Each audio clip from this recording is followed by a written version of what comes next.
Hello guys, welcome back to my YouTube channel Mamuni Mampi daily cooking.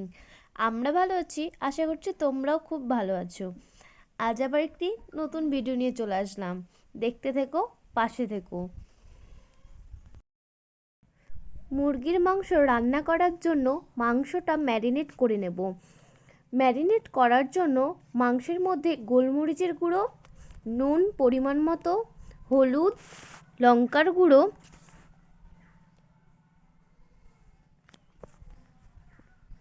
ফেটিয়ে রাখা টক দই ও সর্ষের তেল দিয়ে ভালো করে মেখে নেব। মাখানো হয়ে গেছে।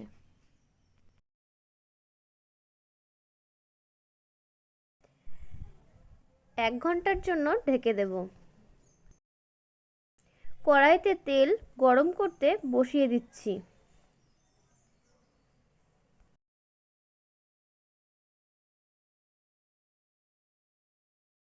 তেল গরম হয়ে গেছে, এবার আলুগুলো ভেজে নেব নুন হলুদ দিয়ে।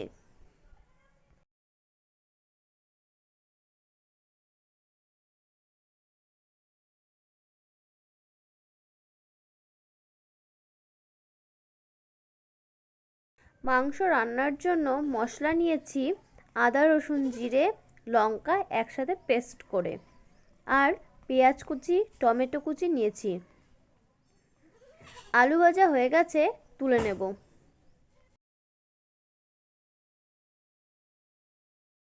ওই তেলের মধ্যে ফোড়নের জন্য শুকনো লঙ্কা, গোটা গরম মশলা,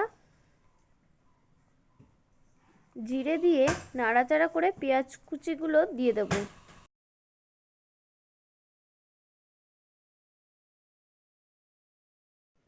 পেঁয়াজটা একটু ভেজে নেব। পেঁয়াজটা ভাজা হয়ে গেছে,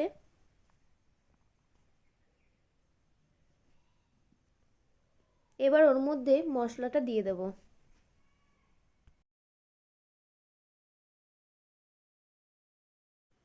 মশলাটা ভালো করে কষিয়ে নেব।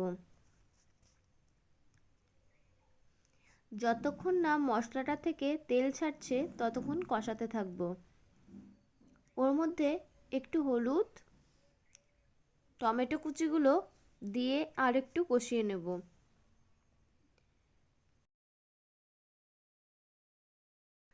যাতে মশলাটা পুড়ে না যায় তার জন্য একটু জল দিয়ে মশলাটা আর একটু কষিয়ে নেব। মশলাটা কষানো হয়ে গেছে,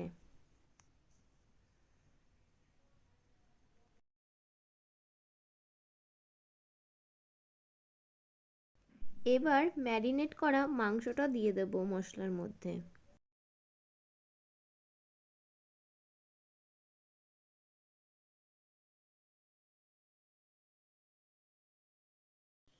মাংস আর মশলাটা ভালো করে মিশিয়ে কষাতে থাকবো।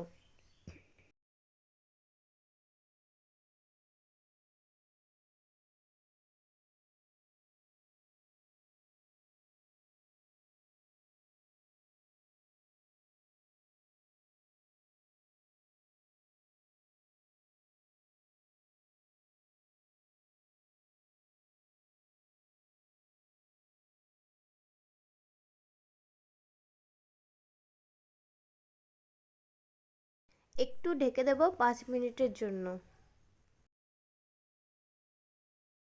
ঢাকাটা খুলে আলুগুলো দিয়ে দেব।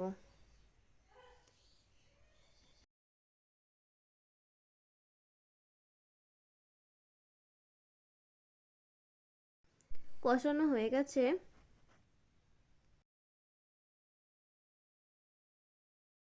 আর মাংস থেকে তেল ছাড়তেও শুরু করে দিয়েছে।